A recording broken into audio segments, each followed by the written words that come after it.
My first shape-shifting in time travel, how I met Jesus and Mary Magdalene, who turned out very differently than expected.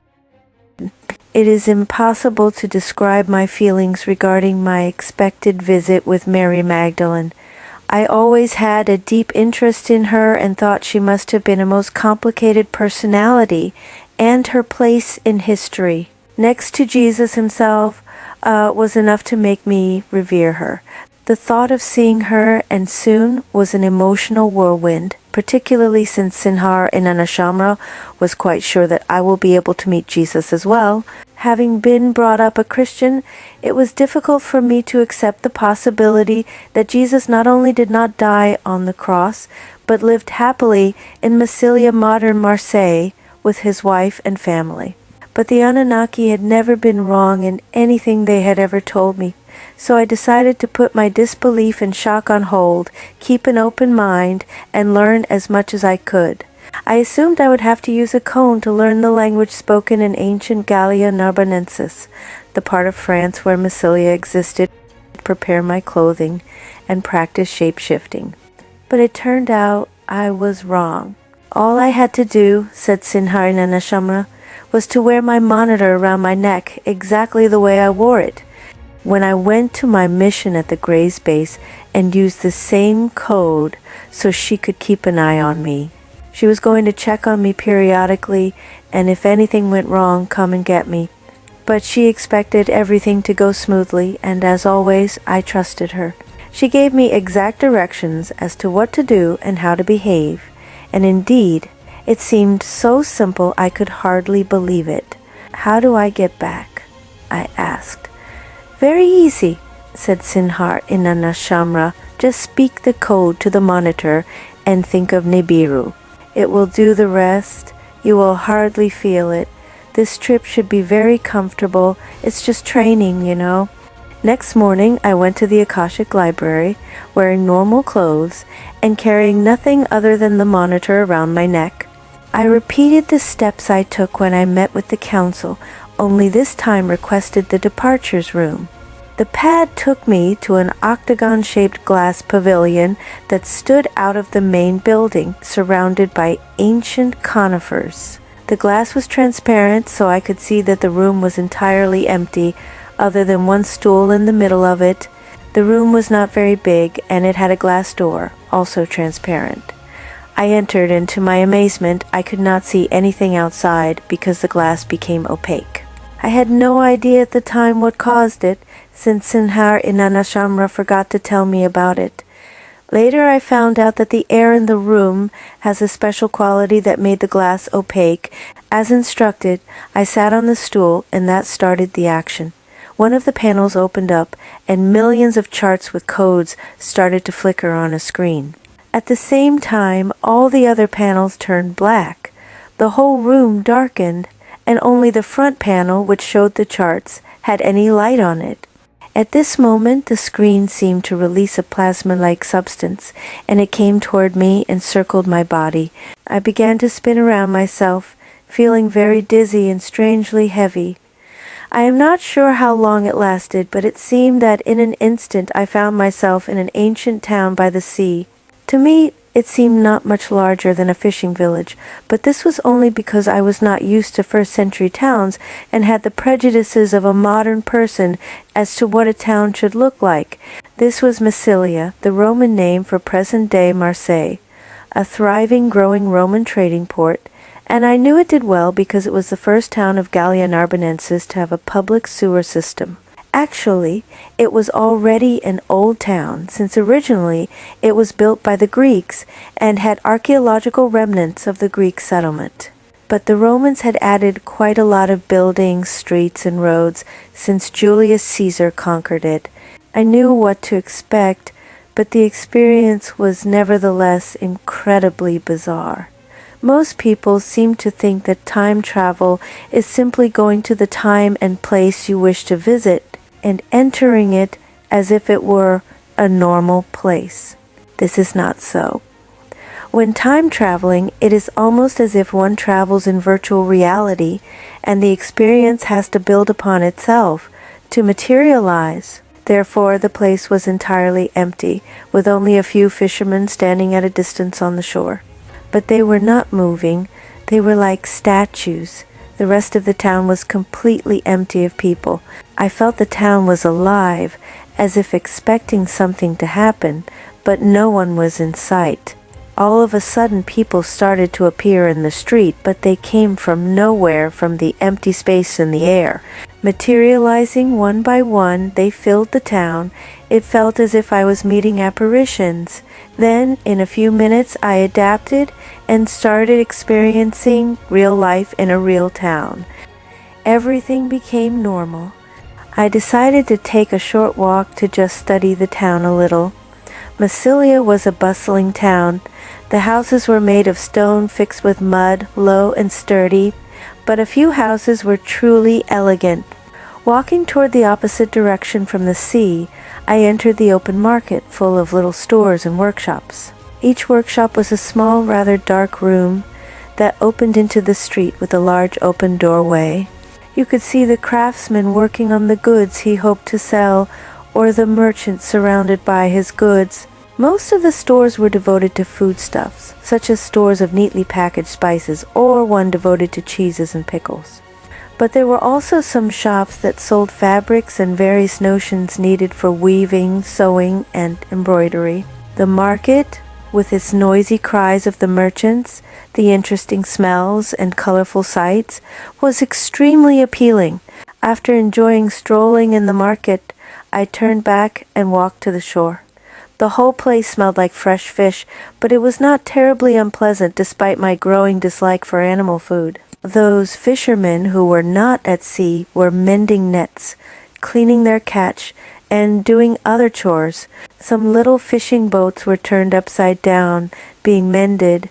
The sun was shining, the light Mediterranean breeze was blowing, and beautiful big white shells were strewn everywhere. I picked a little warm sand in my hand. Having been brought up in Maine, I was very fond of the sea. The place felt like home, and I felt a twinge of homesickness, remembering how my mother used to bring me to the shore and help me collect shells and smooth sea glass and pebbles. I decided the time came to drag myself away from nostalgia and go visit Mary Magdalene, fully aware that I was postponing this very thing I wished to do because I was quite nervous about it. Resolutely, I turned away and went into the town proper. Many women were carrying baskets on their way to the market, and to my relief, as I looked at myself, I was assured that I was wearing the same clothes as any of the better-dressed women who walked the streets. I had on a long woolen outfit, white with multicolor stripes on the sleeves and on the hem, soft leather sandals, and a thin silk scarf loosely covering my head. Obviously, I matched the upper-class ladies, just as Sinhar Inannaschamra told me I would. I took my monitor, which was still hanging around my neck, and looked at my face in the mirror that was part of the monitor. I looked different than the usual, in a subtle way. The spinning that turns into shape-shifting really affects all the molecules in one's body, even helps one fit into the climate and environment one travels to. Sometimes one does look different for the duration of the trip. I looked a little older, I thought. That was good. I would inspire confidence in Mary Magdalene as an older woman. I must say, I liked the ornate silver earrings I was wearing, just showing under the white silk scarf. Very nice.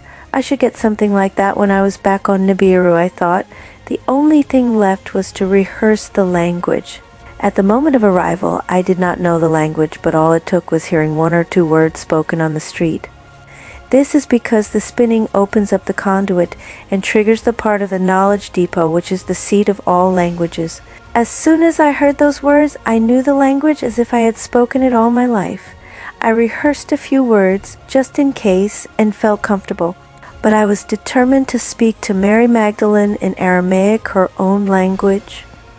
I looked at the monitor, got directions to Mary Magdalene's house, and strolled there, still enjoying the sights and sounds of the busy town. I did not have far to go to the small, neat house, well maintained, and standing in a little garden planted with herbs and flowers. Like all the other houses, it was made of stone and mud and 2 stories high. I stood on the other side of the street wondering how to approach Mary Magdalene. I was so excited about the meeting that I did not think about what lines to use to persuade her to talk to me, but everything worked out very well. As luck would have it, I saw a woman approaching the house, carrying a basket. One look and I knew it was Mary Magdalene, because Sinhar Inannaschamra showed her to me on the monitor. She was not beautiful exactly, but nevertheless was extremely attractive. She must have been in her late 30s, small and slight, but with an elegant figure, and she carried herself with poise and dignity. She had lovely, warm brown eyes, and dark chestnut hair slightly touched with white at the temple, which I could see because her scarf was sitting way back on her head. She was simply and neatly dressed in an outfit very much like mine. I approached her and greeted her in Aramaic, introducing myself by the name Ambar Anati, which I was sure would be more familiar to her than Victoria. She seemed extremely surprised and delighted. "Are you from Judea, Ambar Anati?" she asked in a very pleasant voice. "No, I am Phoenician," I said. A half-truth, but I really could not do any better. "It is nice to hear you speak Aramaic," she said. "My husband and I speak it at home and taught it to the children, but most of our friends here do not know it. Won't you come in and rest and have some refreshments? And tell me what is it that you wish to speak to me about?" I accepted with pleasure, and we entered the living room, a simply furnished but very clean and pleasant place. She went to place her basket elsewhere, probably a separate little room devoted to cooking, thus giving me time to observe the room carefully. This was clearly the house of a middle-class family. It had many comforts and conveniences, though certainly not ostentation or overt luxury. The walls were neatly plastered and whitewashed, the floor was tiled, and the windows had a lattice structure that provided security and decoration at the same time. There were 3 or 4 niches in the walls, each containing an oil lamp. This family obviously did not go to bed with the sun, as poor people were forced to do. The lamp spoke of reading and writing and spending time with family and friends after the sun had set. A few small rugs covered the floor. The room was very adequately furnished with a large table with 2 benches, each with a few colorful embroidered pillows on it, storage boxes made from beautiful dark wood, and a built-in stone pallet with a throw and pillows providing comfortable sitting. Here and there on the rugs there were also large cassock-like pillows covered with beautiful fabrics. A couple of copper braziers stood by the wall awaiting the season of winter and glowing softly. In a corner stood another large table covered with manuscripts, including one that was currently worked on, writing implements, and inks. The whole room was scented by a big bunch of cut herbs and flowers in a clay jar that stood on the dining table. Mary Magdalene came back with cold water, wine, cakes, dried figs, and honey. As you might know, the Romans decided to make a law here that women cannot drink wine when a man is not around, but we don't pay much attention to it. They don't really follow you into the privacy of your home, I must say. She poured me a glass of wine. The wine was delicious, and she pressed some of the food on me. "I notice that your beautiful throw on the couch is white and striped with blue," I said. "These are our colors in Phoenicia, the symbolic colors of the god Melkart." "Well, there is little difference between our nations, and white and blue are our colors as well." I knitted this throw, thinking all the time of Judea, said Mary Magdalene. "Our nations are related, you know, not only through the marriage of King Solomon and King Hiram's daughter, but even before. I like to hear Yeshua tell me, and the children, about the history of our people, and he told us that many people believe that Joshua, the one that helped Moses during the Exodus, really was a Phoenician prince. As a matter of fact, he entered Canaan independently from the north and settled peacefully. He never even knew Moses, they say. I had no idea, I said, making a mental note that this would be a subject worth pursuing at the Akashic Library on my next visit there. This is fascinating. I really must look into it. I like history too, very much. You must visit us often then, and discuss this matters with Yeshua. He will be happy to meet another enthusiast of his favorite subject. I would love that. I promise I will come back if you will let me.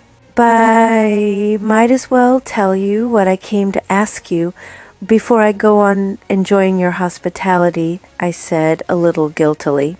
You may be angry with me, since I am about to rake up your husband's past. I am rarely angry, said Mary Magdalene, and I don't really mind talking about the past as long as it is with another woman. I am still afraid of men, though. I always feel we are forever in danger. I constantly warn my husband to stay out of trouble. Now that he is older, he listens better. Yeshua is a very nice, kind man, and he does listen to me when I advise him on many matters, but sometimes I wonder if he understands that we should be careful for as long as we live. He is very intelligent and extremely well educated, but between you and me, he has absolutely no common sense. I know little about your husband, only that he was falsely arrested by the Romans and you had to leave Judea. Indeed, that is the truth. I always knew we would get in trouble, said Mary Magdalene, her smile disappearing. As I said before, and I mean it, Yeshua just did not have any sense whatsoever. He was a healer, and he had great success in curing many people. Unfortunately, he was also a bit of a magician, and instead of keeping his talents to himself, he would go and perform his healings and miracles in front of important people. They hated him. But they could not object to his healings? I asked. Nothing is wrong with making people feel better. Even healing can seem to be blasphemy, particularly if you also do magical tricks as part of your performance. There was even foolish talk about his making the dead rise. Of course, this was sheer nonsense. The person that rose from the dead, his name was Lazarus, a relative, simply fainted, and Yeshua made him feel better. But such stupid talk would cause trouble. Yeshua never even heard of the story. He was away with his friends the Essenes when it circulated, and I kept it from him when he came back. No point in giving him ideas. But his talents of healing got him a bunch of followers, disciples of sort, and they were good for nothing. All they wanted was magic and sensational tricks, and they went about saying blasphemous things about Yeshua being the Messiah. Naturally, the Sanhedrin, once they heard the word Messiah, took a dislike to him.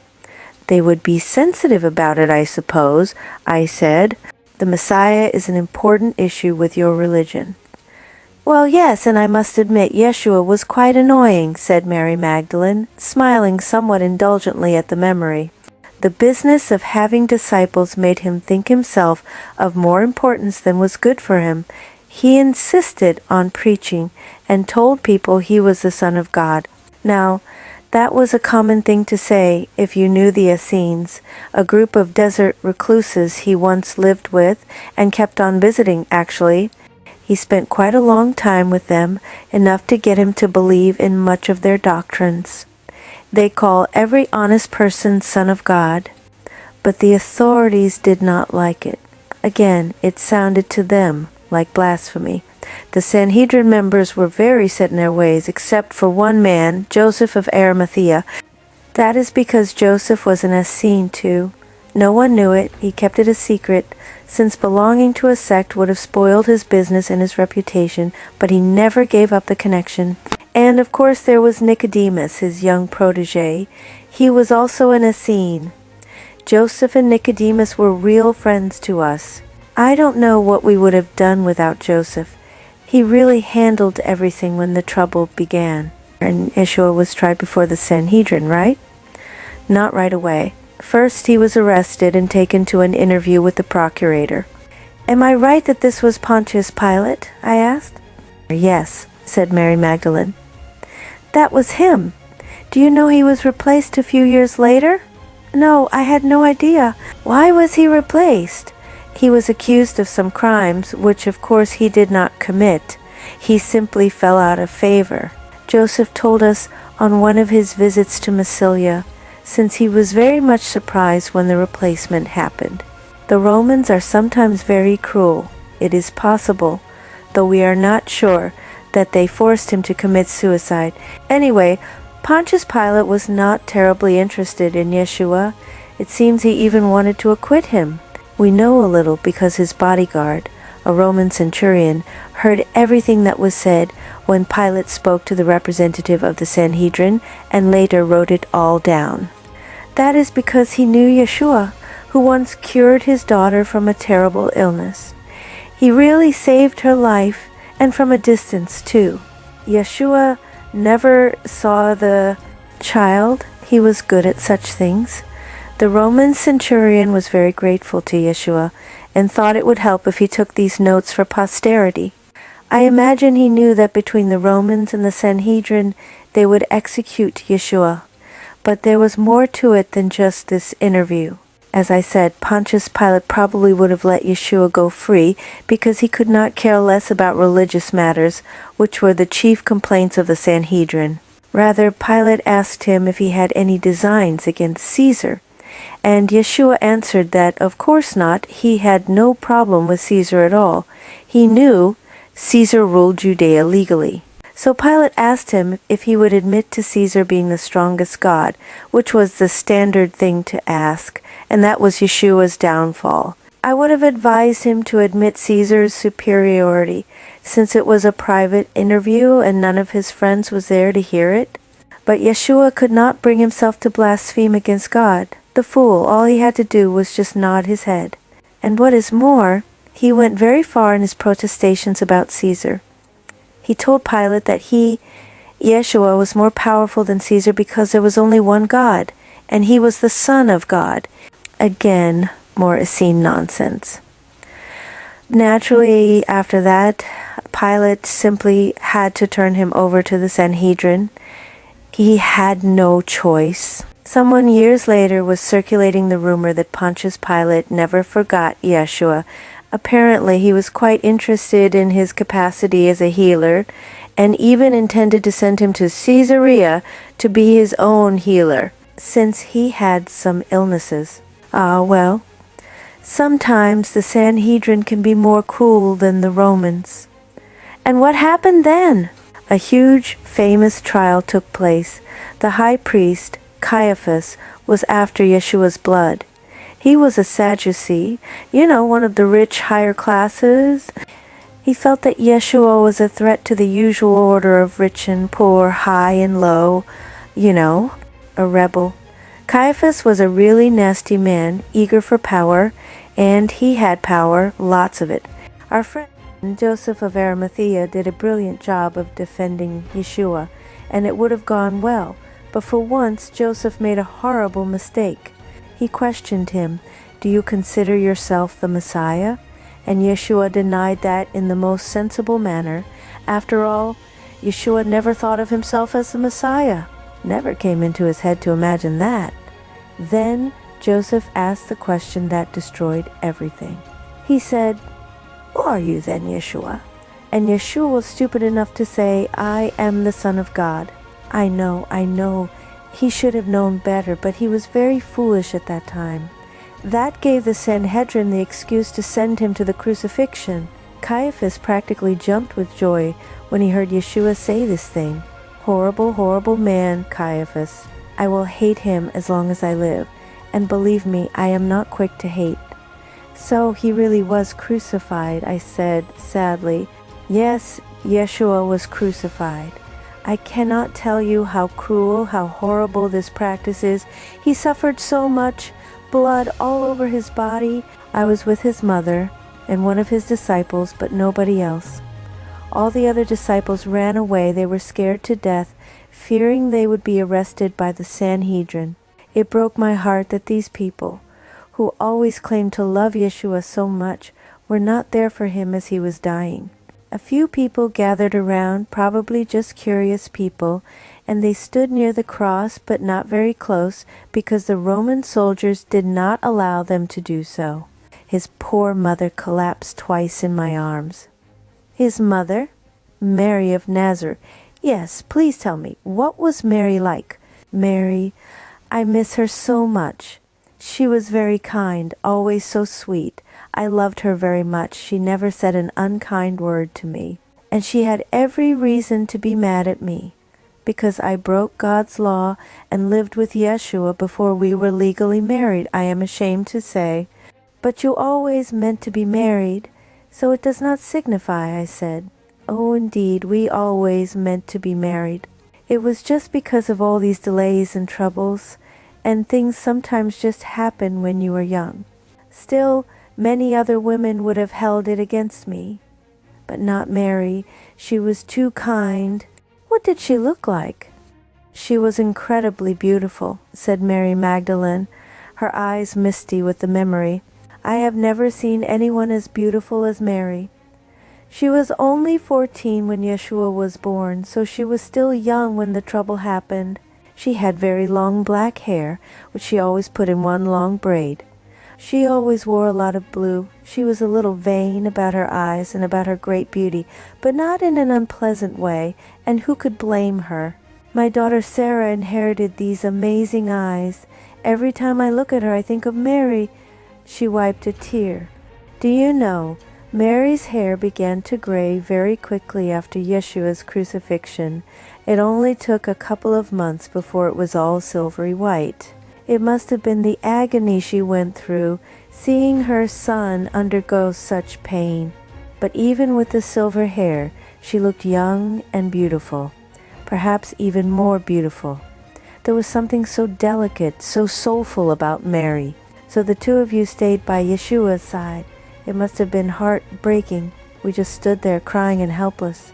The men on the two crosses on Yeshua's sides fainted off and on like Yeshua.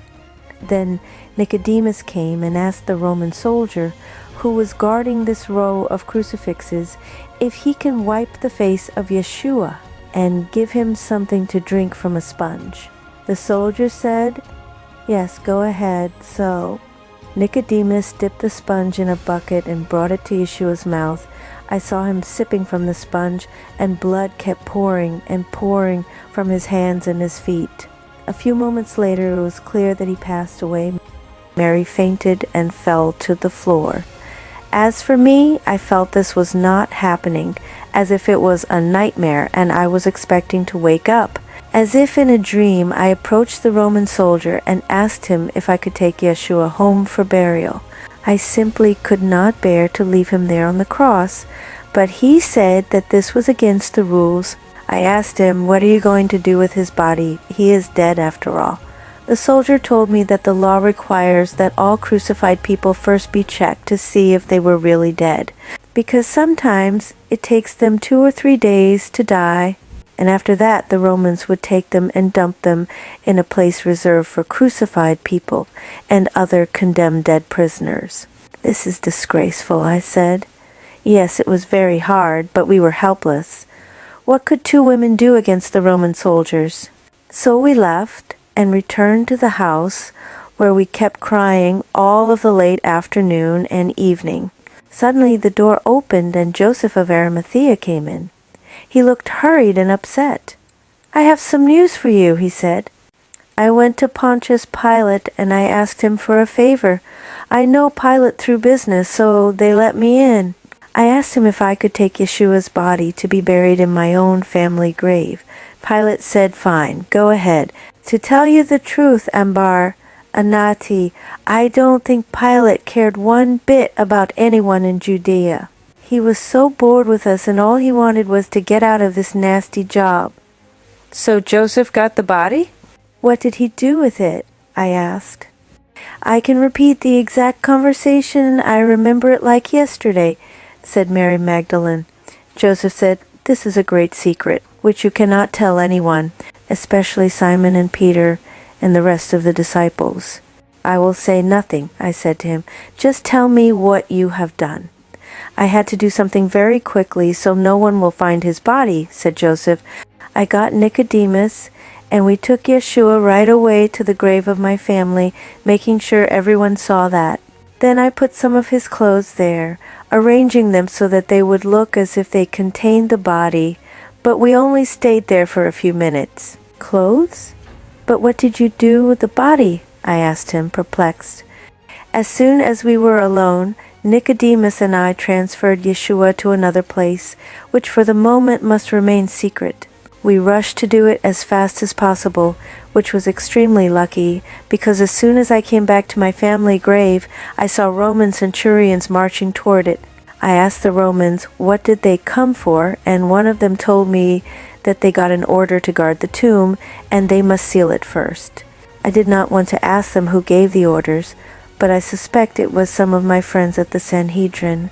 The Romans helped me to roll the big stone that usually sealed the grave.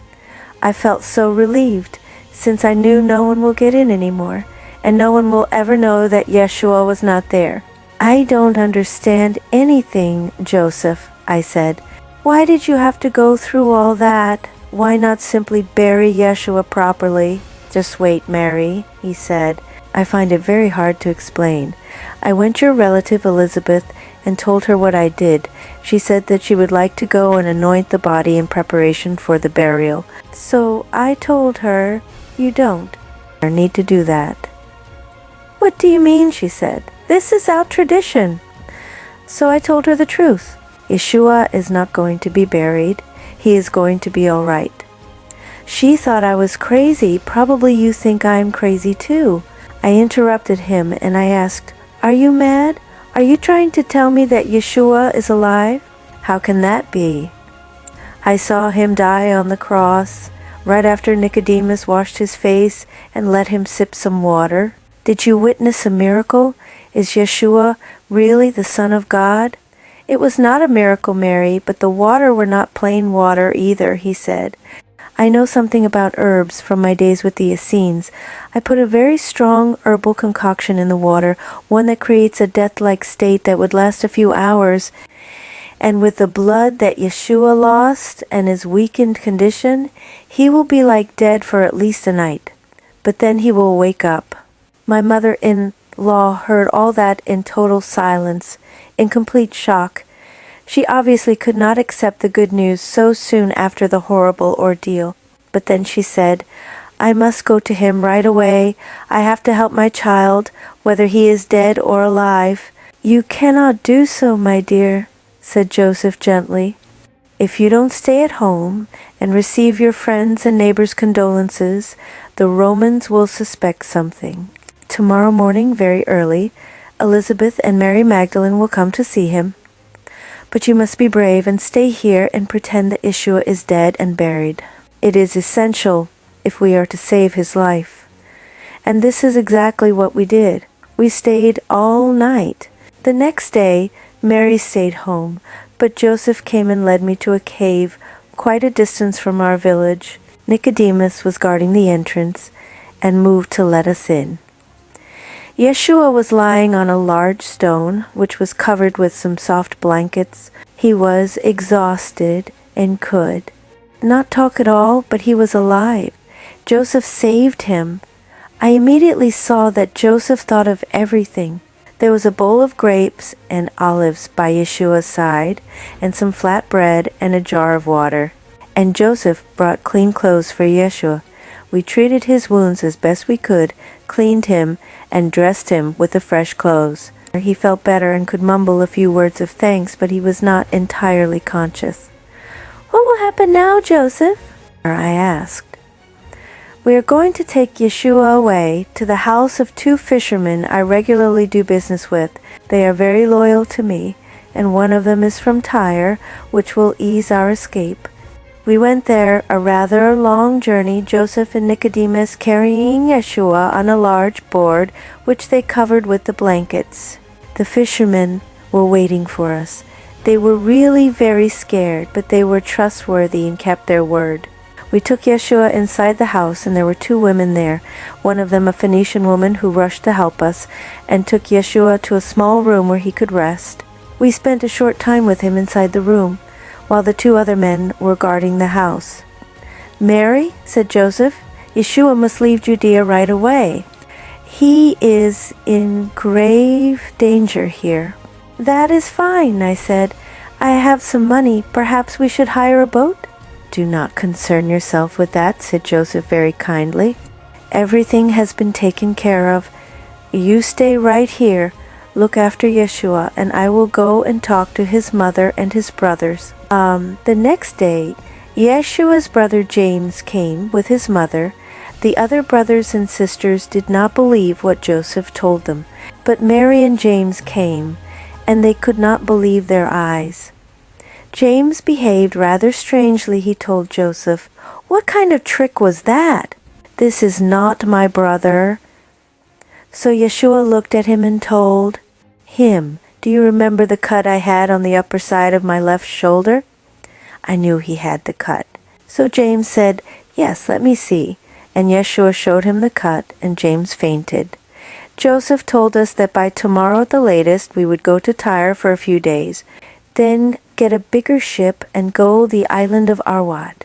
He had friends there, business associates dealing with the olives and olive oil business. I went to Arwad with Yeshua, Nicodemus, and Joseph, while Mary and James went back home to Judea. Joseph told Mary that within a week, or 10 days, I don't remember exactly, he would come back to Judea and take her with him to see us somewhere else. He did not tell her where we would be, just in case if she would be questioned. So Mary, James, and the other brothers and sisters stayed in Judea. We spent 3 days in Arwad, a beautiful small island. Many Phoenicians were there, of course speaking fluent Aramaic, so we could mingle with the crowd and nobody knew who we were. Nevertheless, we mostly stayed inside the house Joseph rented for us. We did not feel safe. Then one afternoon, Yeshua was amusing himself doing one of his old tricks. He was trying to lift himself up in the air, attempting to fly or float. He did manage to float a little bit. He used to do a lot of tricks like that. While we were enjoying his attempts, Joseph returned from an errand and told us that tomorrow we were going to Cyprus, since Arwad was not really safe. Unfortunately, I started to feel extremely tired, and I suspected I was pregnant, but nobody knew. I did not want to worry either Yeshua or Joseph, particularly since we were not married yet. We were planning on getting married, as we discussed before, but so many things happened to prevent it. However, now there was not time to lose. We had to be married before the child was born. But first, we had to get to Cyprus. So when we arrived a few days later, the very first thing we did was to get married, and I felt so much the better for it. Joseph again rented a house for us, and then he and Nicodemus returned to Judea. Actually, his plan was to bring Mary to us. He was uneasy about her safety there, and so were we. 1 month later, he indeed brought her to Cyprus, and I was so happy to see her and tell her about our marriage and the coming child. Joseph stayed a very short time, and then returned again to Judea. He warned us to stay put and wait until we hear from him before we did anything. And so we lived quietly, and Yeshua regained his strength, but he was limping and could not walk straight without leaning on me as he walked. I realized that his full healing will take some time, but I was very happy in Cyprus, away from the trouble in Judea. After another month, Joseph returned. I asked him in confidence about the disciples. He told me to forget them, never count on any of them. They were cowards. Only Peter showed some regret and visited Joseph once in a while. The others just went on with their lives. I am sorry to say that Yeshua's brothers and sisters also avoided him, pretending they did not know he was alive. Fear would do such things to people. Eventually, I gave birth to my eldest daughter, Sarah. We stayed in Cyprus until Sarah was 3 years old, and in the meantime, Yeshua found jobs here and there. Everybody liked him, but he lived very quietly and did not go out much. Most important, I insisted that he should not make trouble or start preaching. No more stories or sermons. The truth is, he did not want to do so anyway. I think he had enough of sermons, disciples, and preaching. Of course, he could no longer do physical work, so there was no carpentry or handyman jobs for him, which made him a little sad because he liked physical labor. But he put to use his considerable knowledge of languages and became a scribe. Once every 5 or 6 months, Joseph came to see us. Life was pleasant enough, but Mary never quite recovered from the ordeal of the crucifixion. She was so delicate, and the ordeal broke her health for good. Eventually, she became very ill, and even though we tried everything to cure her, she died rather suddenly. We buried her in Cyprus, but years later, Joseph took her body back to Judea for her final resting place, next to her husband, who was also called Joseph and who I have never known, to my sorrow. Since he died before I met Yeshua, I still miss my dear Mary. Following Joseph's advice, we decided to go to Gallia Narbonensis, which had a few large Jewish communities. We planned to settle in Massilia. Joseph went with us, and also an Ethiopian maid we had in Cyprus, a 17-year-old girl that Joseph brought us for help. She loved us and did not want to part from us. Later in Massilia, she married a very nice young man, had a family, and we still visit each other. On the way, I asked Joseph why he took so much trouble to help us. You went beyond friendship, even beyond family requirement, Joseph, I said to him with gratitude. Why are you so kind to us? Joseph was quiet for a short time, thinking, musing. I love you like my own family, he said to me, his honest black eyes looking earnestly into mine. But it is more than that. I have caused Yeshua, his mother, and you all the suffering that you have undergone. I will never forgive myself, and forever I will have to atone for my sin. You caused us suffering? I asked incredulously. Don't you remember? He said. I was the one who asked Yeshua the fatal question during the trial. If I had not asked him who he was, they would have set him free. I had to cry. No, Joseph, it was not you. Certainly the question was misjudged. But the Sanhedrin would have tried to kill Yeshua no matter what. Please don't think about it anymore. We never discussed it again, but I don't think I had any luck in changing his mind. The poor good man that he was. Joseph, of course, knew many people in Massilia, since he had much business with them. He took us to a small shop owned by a Jewish friend who had rented a house for us and got it ready. I loved our house from the first day. It felt like home. Even the smell of the house was a little like the houses in Judea for some reason, possibly because we always lived in fishing villages, and Massilia was a fishing town. For the first time, I felt really safe, far from everyone, Caiaphas in particular. You see, until we came here, I was always afraid Caiaphas will somehow hear about us. He had his spies everywhere. But Gallia Narbonensis was far enough from Judea, and only business people, like Joseph, would have much to do with it. Yeshua, too, began to get used to the place, and consorted with Jews only, since we thought they were the safest. He got a job as a scribe. He kept on surprising me. In Cyprus, I saw him writing Greek. I told him I never knew he spoke Greek, and he laughed and said, I speak all the languages. I asked him, where do you learn it? He said, I learned it in Qumran from the Essenes. So here he developed more skills. He brushed up on his Latin and started to learn Gaelic. He was so good with languages, so now with Hebrew, Aramaic, Greek, Latin, and Gaelic, business was okay. And life became comfortable. We had 2 more children, a boy and a girl. The boy is called Joseph, after Yeshua's father. You can't say he is named also after Joseph of Arimathea, since we are not allowed to call babies after living people. The girl is called Rachel. And you know our eldest is Sarah. They are all good children, I am happy to say. Mary Magdalene suddenly stopped talking, and I saw she was smiling at someone behind me. I turned my head and saw a man entering the room. Nati, this is my husband, Yeshua. Yeshua, this is a new friend. She came all the way to hear your story. We greeted each other. It was hard to believe that I was meeting, talking with Jesus Christ. This pleasant, ordinary, normal man, could it be? He was not at all what I expected. He did not have fair long hair. He did not possess an ascetic pale face or an emaciated body. Instead, Yeshua had frizzy dark hair, a little curly on the back. He had dark skin, black eyes, and was strongly built, stocky, and not very tall, probably 5'8" or 9. You could say he was a little plump, though certainly not fat, just comfortable looking.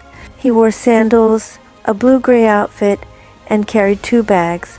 One was a leather book bag, and the other a basket full of eggs and dry fruits. Jesus Christ shopping at market? And yet, it had to be him. Jesus of Nazareth, Jesus Christ. There could be no one else with a history so similar. I lost my head and I asked him, "Are you the one?" Fortunately, he did not understand what I meant.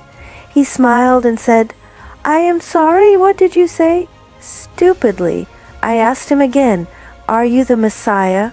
He laughed like a child and said, "Don't bring up old stories and memories. All this is well behind me." Well, at least I did not kneel before him. That would have not gone too well. So I recovered myself and smiled at him, just as if he were a normal, new acquaintance. "Let me make some supper," said Mary Magdalene. "Please stay and eat with us, Ambaranati. You will also like to meet the children, I am sure." "I am sorry, Mary. I really must go. I have to meet someone and go home." "May I take you where you need to go?" Yeshua asked helpfully. "No, really, there is no need. I am meeting them by the shore, just a few steps. If there is any trouble, though, and they don't arrive on time, come right back, won't you?" said Mary Magdalene. "I will, and with your permission I would like to visit again and meet the children." "I am counting on it," said Mary Magdalene. We parted cordially, and I left. I was going to the shore, where I could be hidden from sight, as I planned to give the code and go back to Nibiru through my monitor. As I was turning around the house, slowly thinking about this wonderful experience, I was passing the window and heard Yeshua's voice. I stood for a moment, listening. I did not mean to eavesdrop. It was just that it was hard for me to part from these 2 wonderful people who meant so much to me, and I just lingered. "Wait 1 minute, Mary, before you go to make the supper," Yeshua said. "I have something really interesting to tell you, which I want to do before the children come. I don't want them to hear it. It is downright amazing. There is a Greek man out there in the public plaza. He is doing what I used to do, but he is much smarter than me. He was preaching about God, and of all things, who do you think he was also talking about to a dozen of people? Me! He was talking about me." There was a short silence. Then I heard Mary Magdalene say, her voice full of anxiety, even terror, "Yeshua, did you get in trouble? Did you do something stupid?" No, I did nothing dangerous. I just asked the fishermen, "Who is this man?" They said he was a Roman, or a Greek, and his name is Paul, or Saul, or something like that. He came from Judea. They said he personally knew a demigod, Jesus, something like that. Well, I had to talk to him because I know the language, and Jesus is a version of my own name. I was terribly curious. "You talked to him? He could have gotten you arrested," cried Mary Magdalene aghast.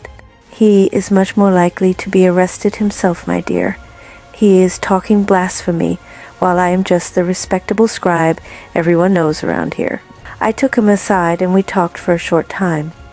I said to him that I think it was he was talking about. "My name is Yeshua." He looked at me, and his eyes were shifty, mean, and shrewd. I usually like people, as you know, but I did not like this man. He said, "Maybe you are, maybe you are not, my man. I really don't care either way because you don't count. I have come with a new religion. I have brought the Messiah. Don't interfere with me. I plan to have a following all over the world. Now, when he mentioned the word Messiah, I just had to laugh, and so I slapped him on the shoulder and left him alone to continue with his business. "So, did he go back to his preaching?" asked Mary Magdalene. Her voice, I was pleased to tell, was not so strained anymore. "Yes, he went right back to his preaching," said Yeshua, his voice full of laughter. I stood at a little distance and listened to him as he talked on and on. Do you know what he said? He was telling everyone that I died on the cross, and then I rose from the dead and came back to life. Even I, in my best days as a magician, could have never invented such nonsense. Rose from the dead. Can you believe it?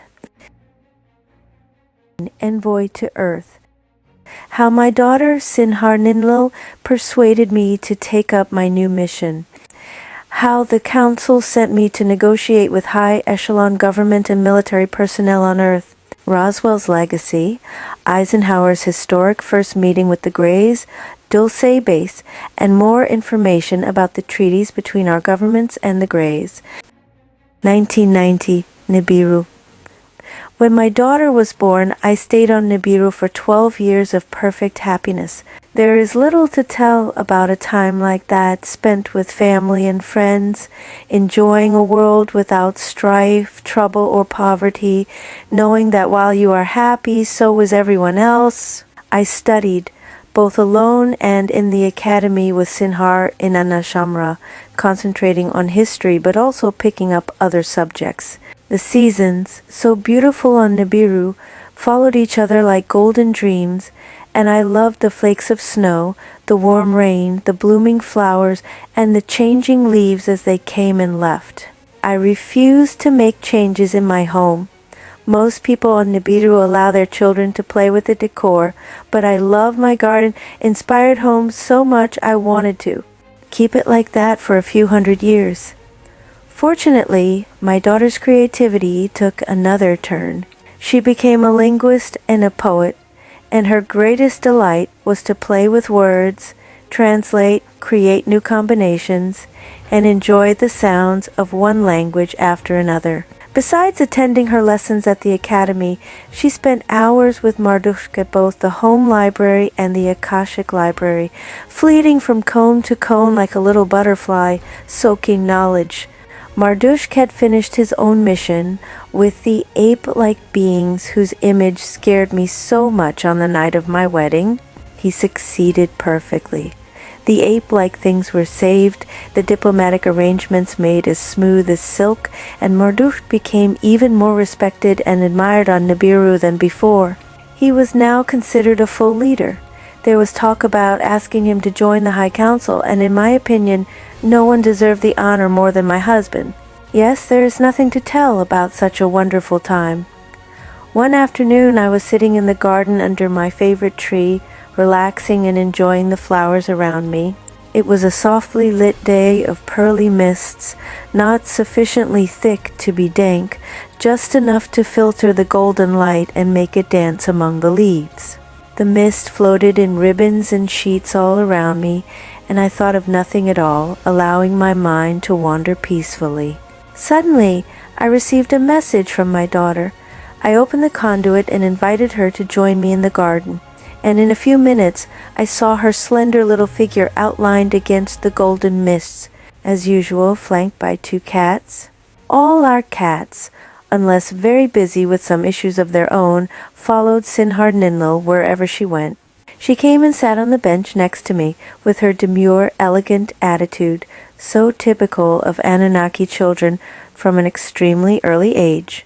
I never failed to marvel at the maturity these children expressed while not losing their childlike joy and endless creativity.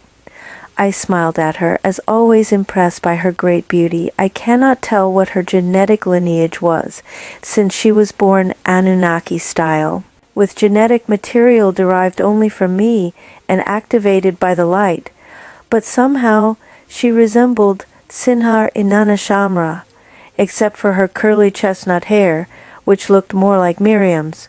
The Anunnaki, who understand their own genetic material, were probably not at all surprised by Ninlil's looks, but to me it was a closed book.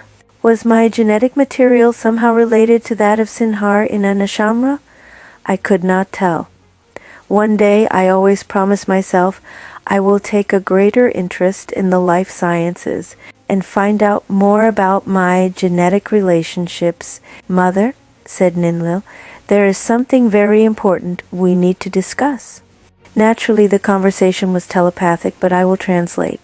What is it? I asked, expecting a new interest or plan on my daughter's part.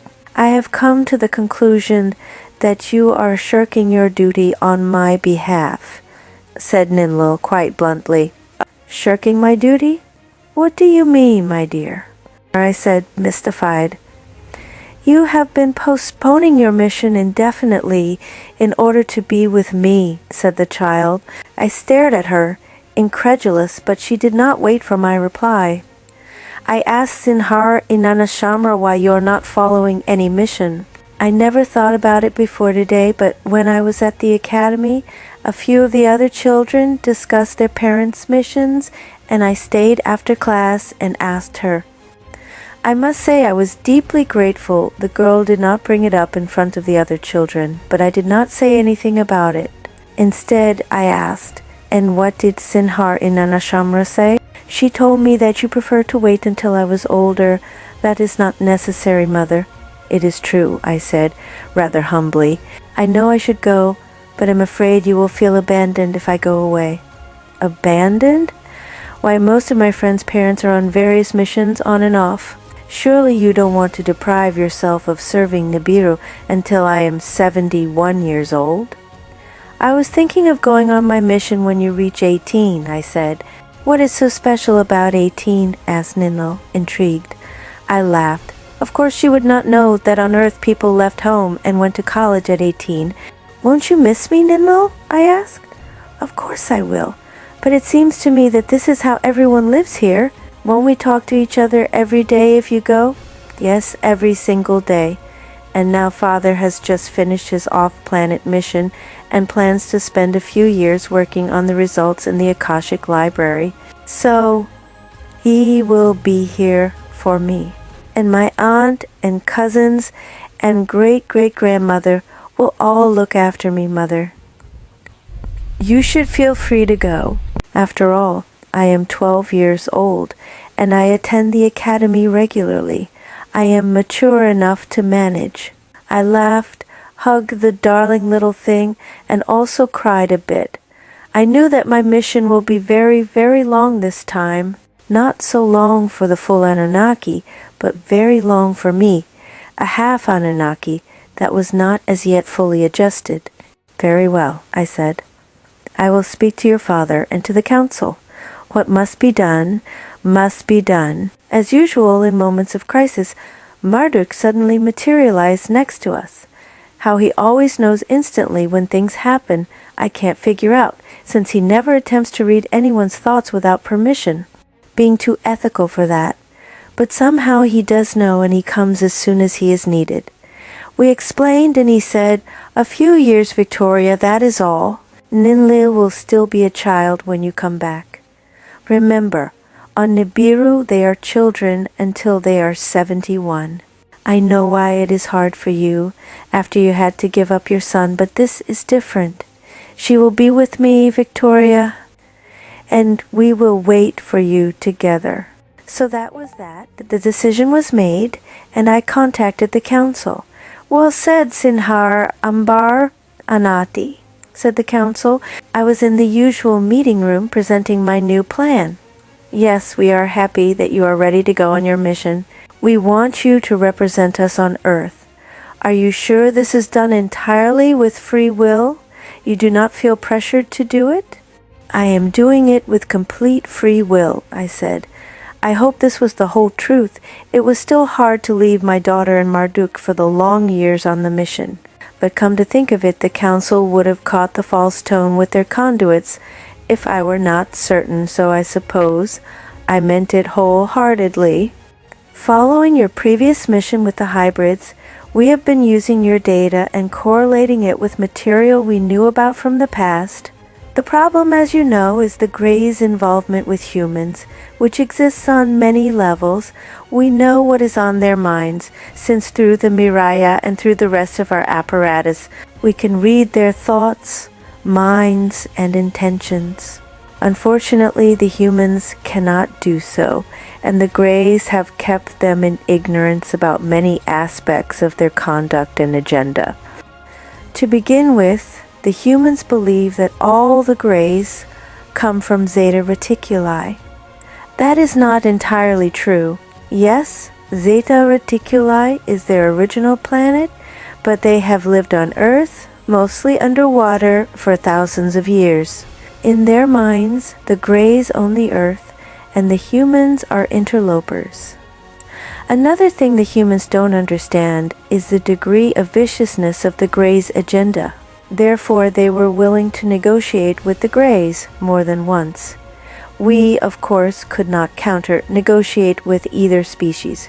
The Greys, as we know only too well, are too treacherous to deal with anyway. They pretend to obey us out of fear, but go on with whatever they want behind our backs, knowing we would not annihilate them. We cannot eliminate them. Ethically, since they are not our creation, we can only eliminate races we have created. That is the policy. As for the humans, we would not want to negotiate with the humans like the Greys did, because since when does a creator negotiate with his creations? It is not seemly. And yet we knew for many years that there are reasons for serious alarm. We became very concerned because the abduction of humans, mutilation of animals, and the implants in human bodies were already severely contaminating Earth. We did not know how far it went until you gave us your report, after your mission with the hybrids. But now we know that their actions could lead to the destruction of the planet. Even supposing Earth is destroyed, how will it affect the Anunnaki? I asked. It is a great distance from Nibiru after all. If the Earth is destroyed by the Greys and their experiments, it will affect the total solar system and consequently have major implications on other systems, including ours. Everything is connected, as you know. Through all that is. The humans have a saying which applies very well: no man is an island. We could paraphrase it for star systems and be entirely correct. We wanted to postpone our return to Earth for dealing with this situation, and follow the correct planetary time when Nibiru is closer to Earth's location, but this is no longer practical. If Earth or any planet in the Milky Way is destroyed, it will jeopardize many of our projects and threaten our security. We needed to explore all the issues. I imagine there were other envoys before me? I asked. Yes, we tried since 1947. That was the year when a spaceship crashed on Earth. We will soon tell you more about the crash. But even before that, we had contacted humans of great distinction in the fields of art, literature, music, science, etc. And we guided them in their research and creations. From such people we drew a few envoys. We thought they could influence and correct the psyche and coded ethics of humanity. Since we had no intention of achieving our success through the low practices of exchange of technology in return for abductions, of course, but we failed in these attempts. The humans in control could not be influenced by the goodness of our delegates, and worse, to our chagrin, many of those illustrious people were murdered. Mahatma Gandhi, to give you one example, was killed for his attempts. There were many others, and so we think that sending you as our envoy would be the right thing. You are both a full Anunnaki by genetic makeup and a human by upbringing. You will be our best chance to warn the humans and change their ways. Perhaps you will be our last chance.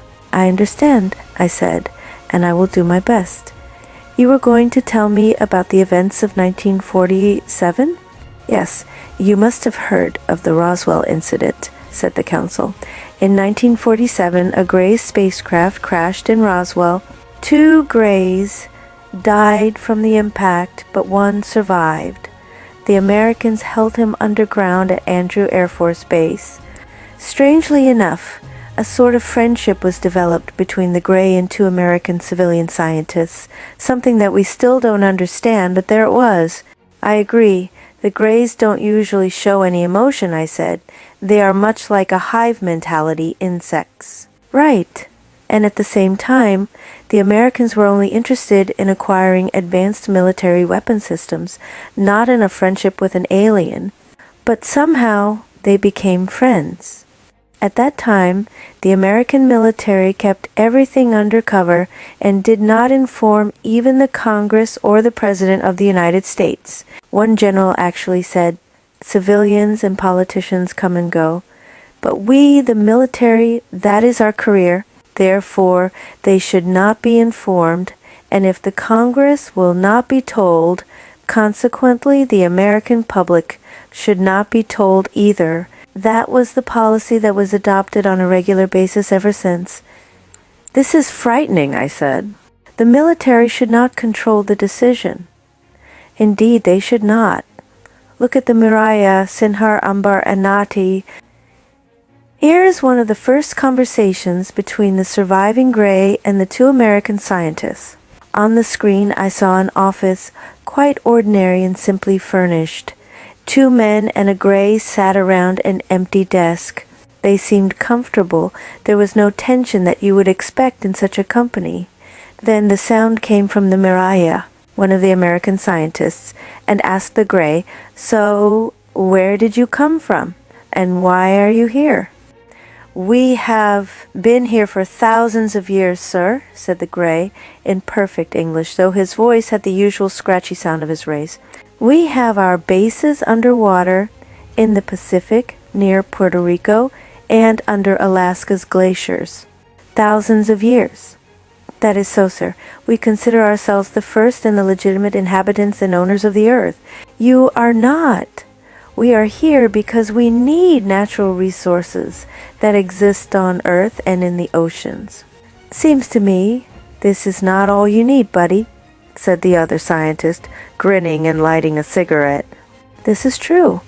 We also need some live organisms and various substances we can extract from human bodies." "And do you get all you want?" asked the first scientist. "Yes, by and large. We need them on a constant basis," said the Gray. "The natural resources of the earth and the water are regularly mined. The human substances are more difficult to obtain. We get them from the humans we abduct." To my disgust, the two scientists nodded in agreement, totally unimpressed by the mention of the abductions. They really did not seem to mind. "What bugs me," said the first scientist, "is that we tried so hard to reverse engineer your spaceship ever since we got it after the crash in Roswell. We just can't do it. You have to help us decipher the codes on the screens we found inside the spaceship, and also the geometric and scientific symbols on the grids and measuring tapes we found scattered around the spaceship. Our team is getting impatient. They may even threaten to kill you, you know. The two of us are friendly with you, but the team is getting ugly and the boss is mad." "What is the point?" said the Gray, without showing any emotion, not even fear regarding the threat. "Even if I teach you how things work and decipher all the codes for you, you will not be able to reverse engineer our technology because you don't have the raw materials. Look at this." From somewhere around his body he pulled out a piece of metal. "This is a very light metal, yet stronger than any material known on Earth. Yet this sheet of metal could float in the air and can be bent and folded like paper and then open up on its own. Look!" He demonstrated. The metal seemed to be indestructible. "You must understand that we are willing to reveal plenty of information," said the Gray, "but we can only do so if you will allow me to go home. I need to recharge my body. It's like a battery, you know. I will die if I stay much longer, and that will be useless to you. Let me go, and I will arrange for others to come back with me, others who know much more than I do. I am a simple pilot. I will bring you scientists. We have no intention of hiding this knowledge from you. On the contrary, we have every reason to cooperate with you and do some joint projects, and we can supply the raw materials and the knowledge of how to turn it all to your advantage. So, since we are such good friends, said the second scientist, tell me, where exactly is the home you speak of? Since you have lost the spaceship, obviously, we will have to take you there. If I tell you, you will not understand and you will not be able to take me there, since it involves getting through additional dimensions. Our scientists constructed our base's entries like that as a precaution against intruders. But if you take me back to Roswell, exactly where we crashed, I will find my own way. How will you do that? Simple, said the Gray.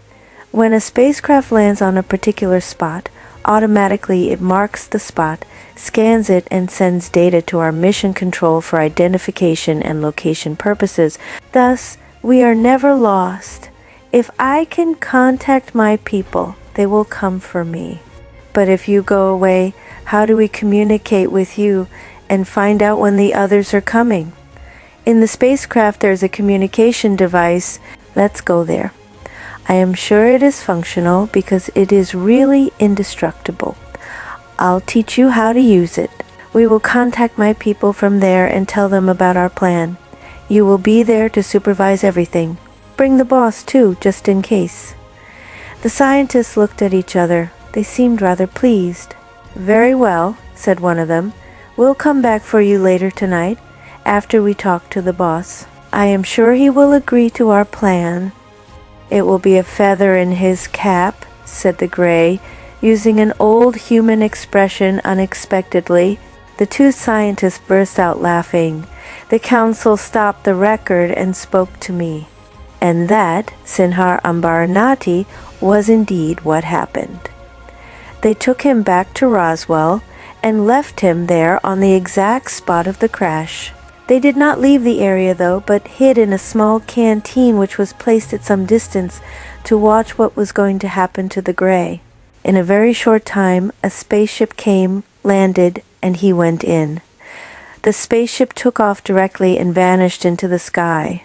The scientists sent the piece of metal which the Gray has demonstrated with to a military laboratory, and they called one engineer from Lockheed Corporation and another one from MIT to analyze the piece. Nobody could figure out what it was made of. Still, prior to his departure, apparently the Gray did reveal many secrets of very advanced technology that American corporations started developing right away and began to use 10 years later. Many of the highly advanced electronic gadgets American consumers used for a quarter of a century came from the Grays. And what happened then? A few years passed. Then a historic meeting happened. In February 1954, President Dwight Eisenhower went for a week's vacation to Palm Springs, California.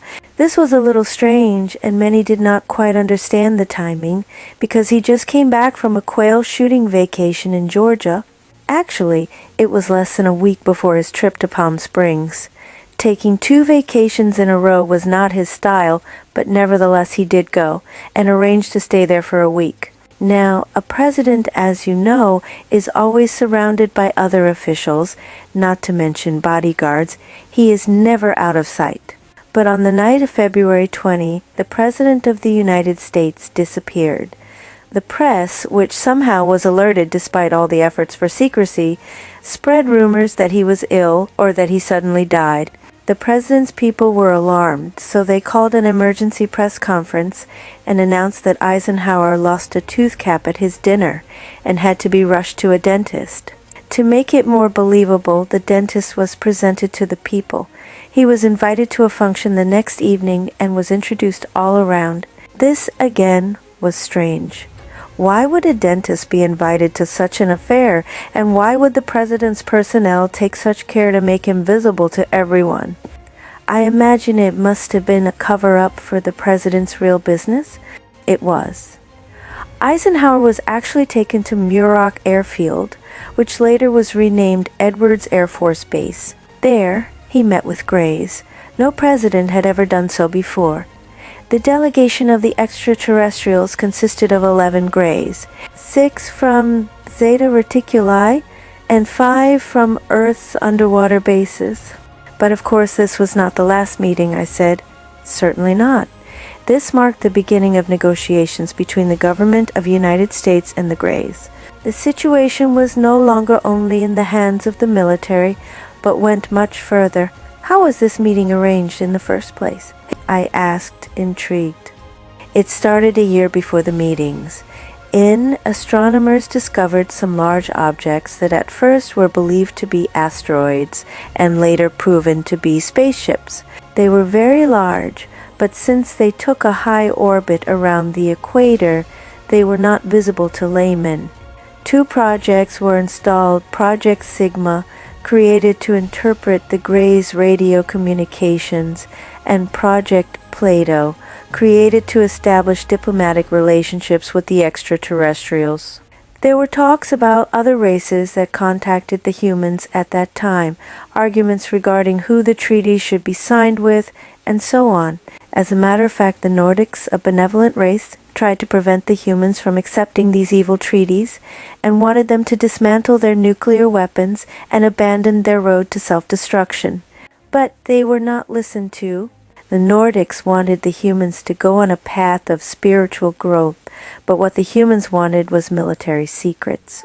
Probably because they are so badly contaminated, they would not even consider a peaceful offer, I said rather sadly. Precisely. And the treaty with the Greys was signed. It basically said that the Greys and the humans will not interfere with each other's affairs.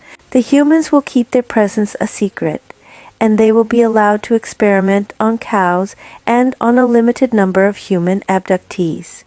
The abductees' names would be reported to the U.S. government for control. They were not to be harmed, and they should be returned to their homes after the memory of the events was erased. But as we know, they did not keep the promise and extended their experiments without telling the U.S. government. I said, are true. They could not be trusted. But let's face it, the humans were treacherous as well. For example, there was the issue of the Grey that had arranged all that. He came back with the delegation of 1954 and agreed to stay on Earth as a hostage of goodwill on condition that he would be allowed freedom to go back and forth to recharge himself. This lasted for a year, but soon enough the Americans, having learned a little about the vicious plans of the Greys and the excessive number of abductions that was not agreed upon, turned back on their word to the hostage and locked him up for 3 years. As a result, he developed extreme claustrophobia that eventually killed him. They won't let him recharge himself. Frankly, I said, the humans are no better than the Greys. There are still good humans out there, those who are not contaminated, said the council. But they usually don't go into government business. That is why we try to develop and keep some good, clean ones, like your son, the senator. He will accomplish much good as the years go by. He is already attempting to do quite a lot. Well, I said, not wishing to discuss the permanently painful subject of my son, I suppose I am ready. I will prepare to go in a few days. Farewell, Sinhar Inannaschamra, said the council. We shall keep close contact with you and hear your reports regularly. They bowed, smiled, and vanished. It was hard to leave, but I will not go into the heartbreak of the goodbyes and concentrate on the positive side. I was taken to Earth and went to a hotel in New York. I had with me a special device, an ingenious thing that had on it the special telephone numbers of top members of the National Security Agency, or NSA as everyone refers to them. Only 2 or 3 people in the world have these numbers. Not even the President of the United States has access to them. They are used only for matters related to extraterrestrial reverse engineering. The device makes sure the phones will be promptly answered, and when I called, I gave them data that they recognized as their own extraterrestrial material. They were shocked, but nevertheless, they agreed to meet with me. I suppose they realized they had no choice. Rather politely, they offered to fly me to Washington, D.C., where they wanted to have the meeting, but I informed them that it was not necessary. It was easy for me to simply materialize in DC, and I did not want them to know my current address if this could be prevented. They directed me to come to the Four Seasons Hotel in Georgetown, where they were to meet me at the lobby. I was instructed to say, if questioned at the hotel, that I was heading for the suite that was reserved under the name of a Middle Eastern gentleman who owned a limousine service in D.C. and had often used the hotel for similar purposes. I materialized a little distance away from the hotel and walked there on M Street. 3 members of the NSA were waiting for me, and they took me to the reserved suite, where 15 more people were sitting around a huge table. They rose and greeted me politely, but I could clearly see the suspicion in their eyes and in their thoughts. I noticed that the shades of all the windows were closed, and I saw no telephones. However, they all had gadgets in their hands, which I recognized immediately. They were navigation devices, which at the time were known only to extraterrestrials, not to any humans. For a moment I assumed that they got it from the Greys for communication purposes, and then noticed that quite a few of these people were really Greys who had shape-shifted to resemble humans. I can easily identify them because even while shape-shifting, the Greys cannot turn their heads independently of their body. They have to turn the entire body if they wish to look to the sides.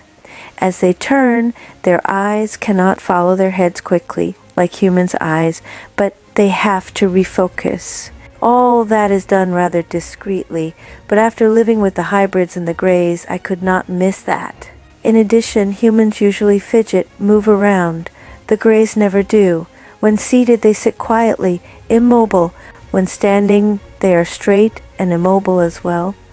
In addition to that, I had more instructions from Nibiru as to how to recognize all shapeshifters, which I cannot explain because it involves using the conduit. One of the Greys at the end of the table was tapping nervously on the edge of the table with something that looked like a pen, and from time to time pointed it towards me. I recognized this gadget as a scanning device, such as we use on Nibiru. It was not held by any of the humans because this fiber scanning device was not.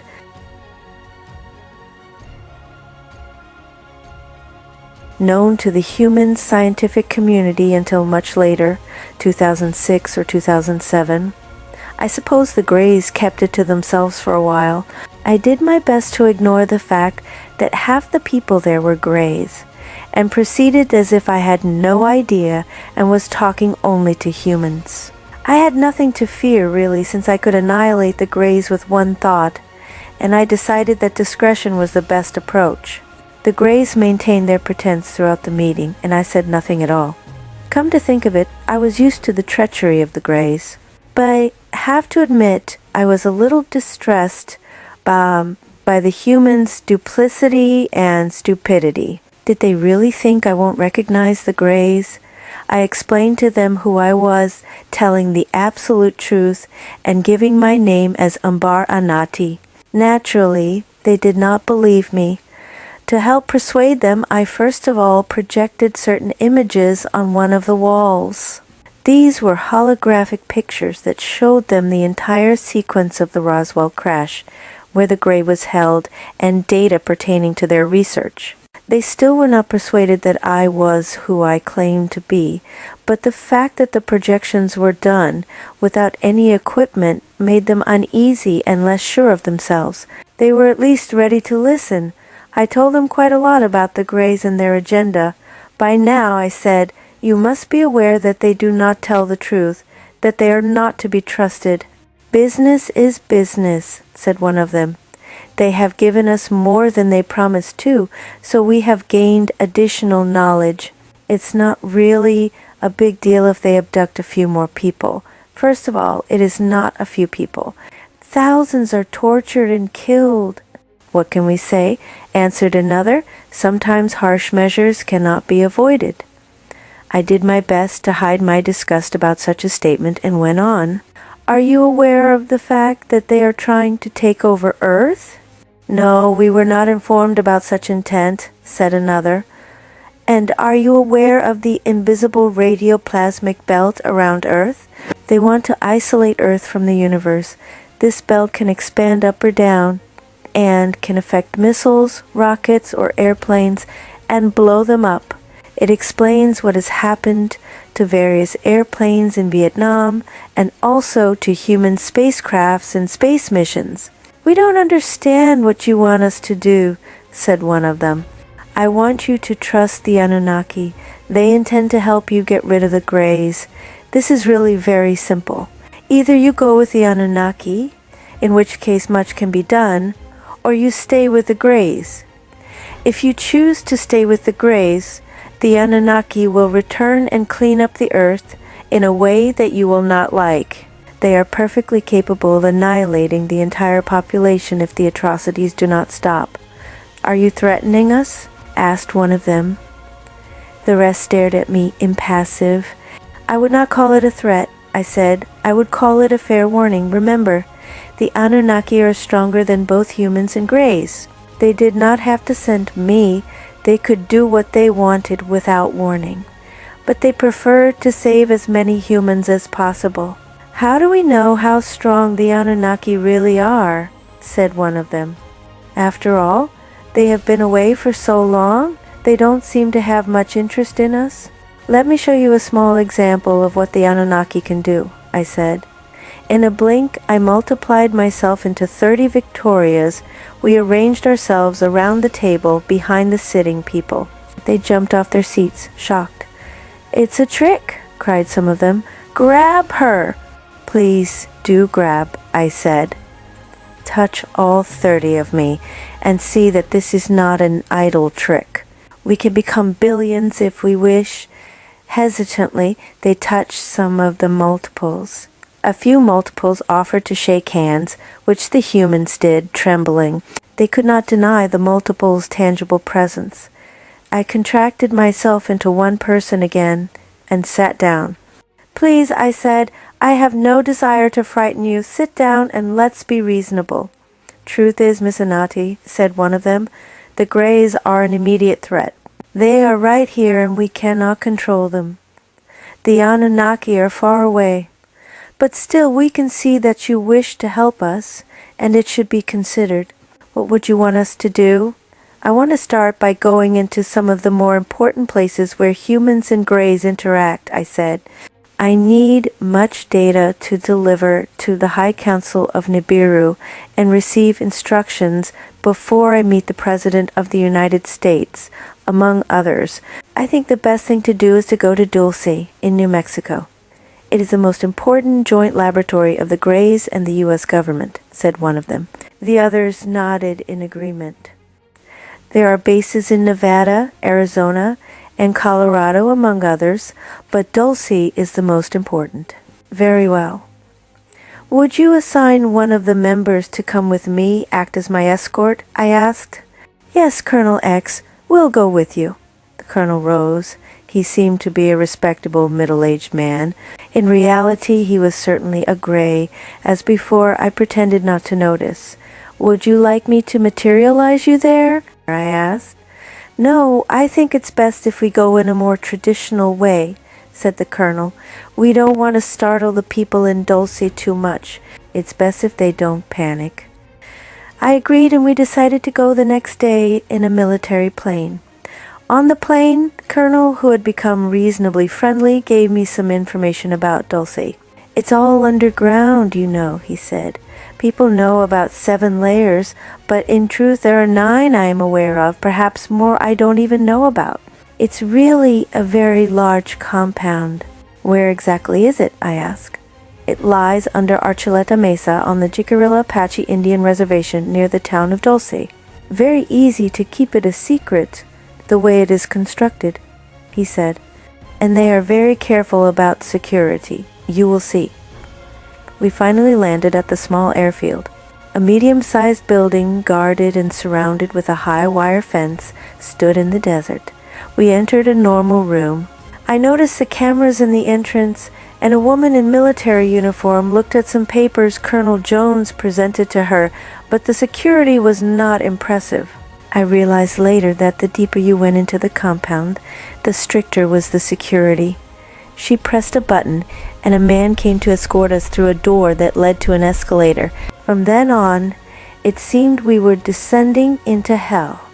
Everything was clean, shiny, and metallic, much like I remembered from my unpleasant stay with the hybrids. No matter where you looked, you saw a security camera. There were side doors everywhere. Apparently, many secret exits and entrances existed, and each was loaded with security features, some visible, others hidden. On the first level, we were joined by a gray. He was polite and distant, and showed us into various offices without much comment. The offices were normal, military, and stark. Maps hung on walls, with many pushpins in various colors stuck into them. The individual colors, the gray explained, showed sites of high activity of different subjects. Green, for example, showed sites of heavy spaceship activities, including those of extraterrestrials that were not grays, and were considered enemies by them.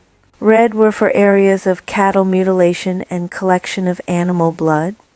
Blue indicated underground activities and caverns. I do not remember all the other colors and sites, but the arrangement was quite elaborate. The offices were monitored constantly by humans who wore military-like jumpsuits. Each carried a gun, quite visibly. All the uniforms were decorated with the symbol of the triangle, much like the Phoenician symbol. They had various letters in each triangle, supposedly signifying rank, but I never found out if this was true. When they saw that we were accompanied by the gray, they simply ignored us.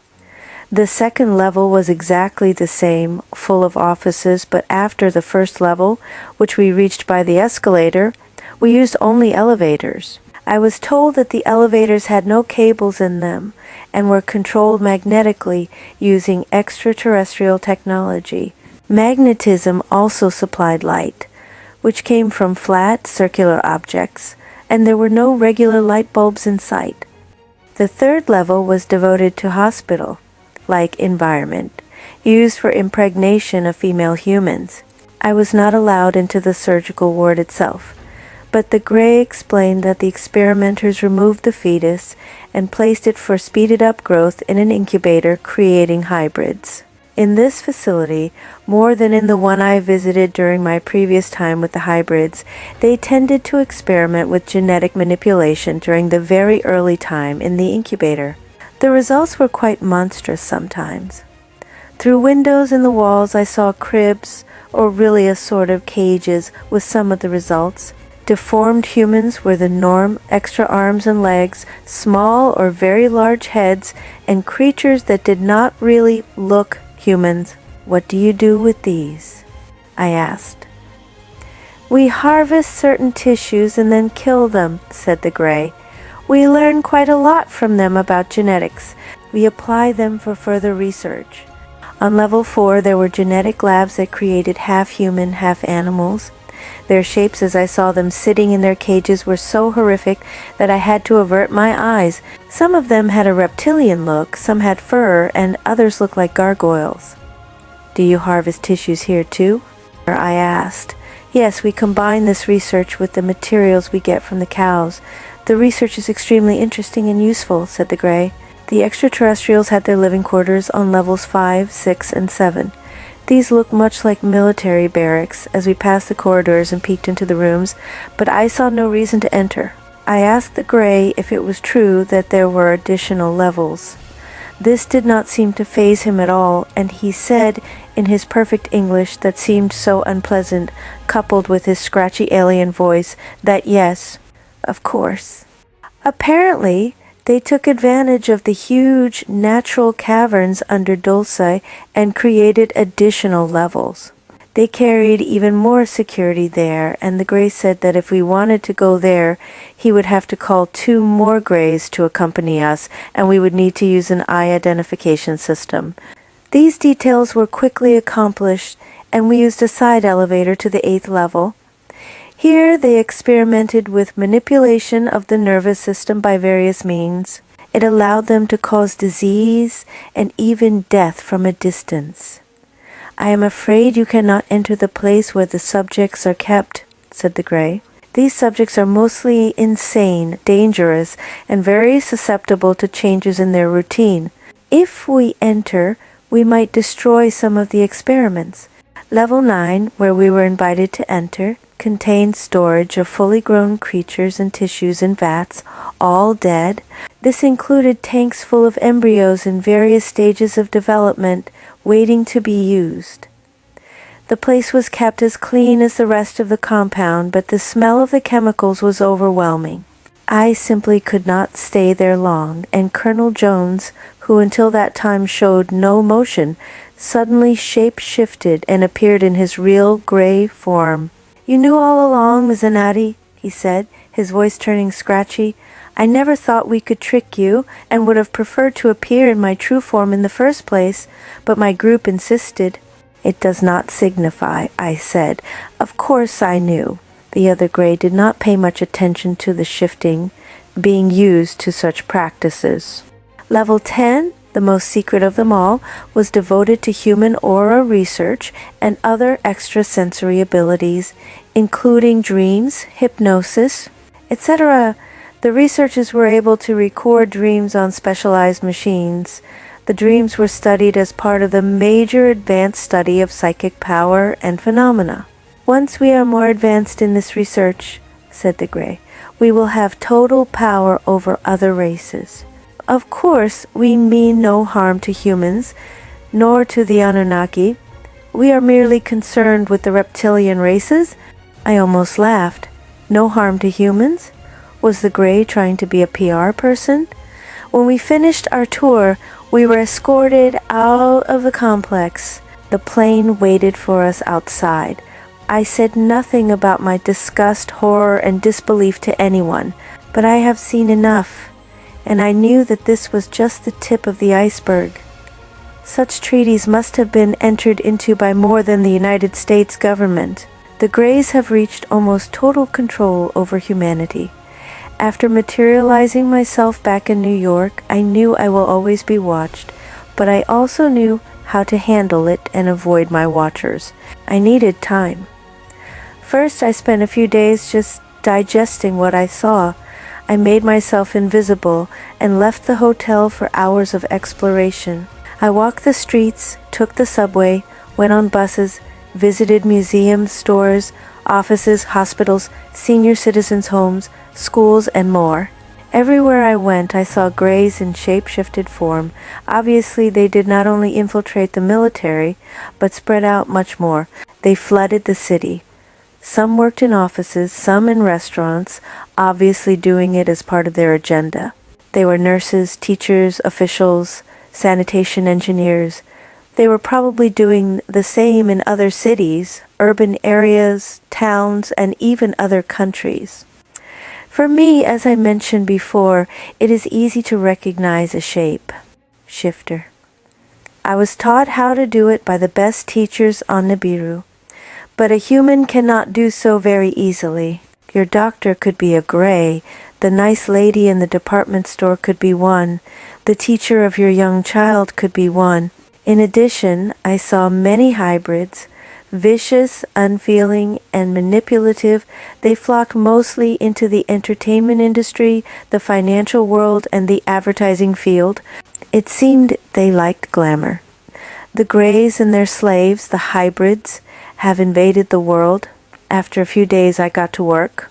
Using the same device that had gotten me the telephone numbers of the NSA members, I spent my time contacting and negotiating with hundreds of people from a number of governments on Earth.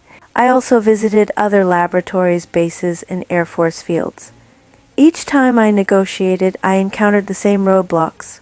Every government on Earth was in terror of the Greys. The Anunnaki were feared too, and the knowledge that they will very likely attempt to clean the Earth terrified the humans, but not enough to get them out of their fearful paralysis regarding the Greys. But that was not the worst. Unbelievably, many individuals in power simply did not care. All they wanted was to keep their power, to control, to wage war. They wanted to make billions and keep it within a tiny group of the financial elite, while the rest of the world was permitted to go to the devil. This was a long mission. For years I went from country to country, getting in touch with the people in power, acquiring knowledge, collecting data and transferring it every night to Nibiru.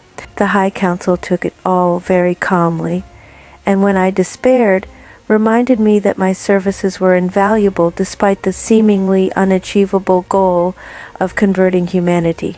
The only bright points of my day were my evening conversations with my daughter and my husband, who were always supportive and loving. I drudged on until I thought that nothing more could be achieved. I stayed until late 2007, and then I made the call and requested permission to go back to Nibiru and make my final report. As always, Marduk was there for me, and I left an earth I no longer loved. I was going home,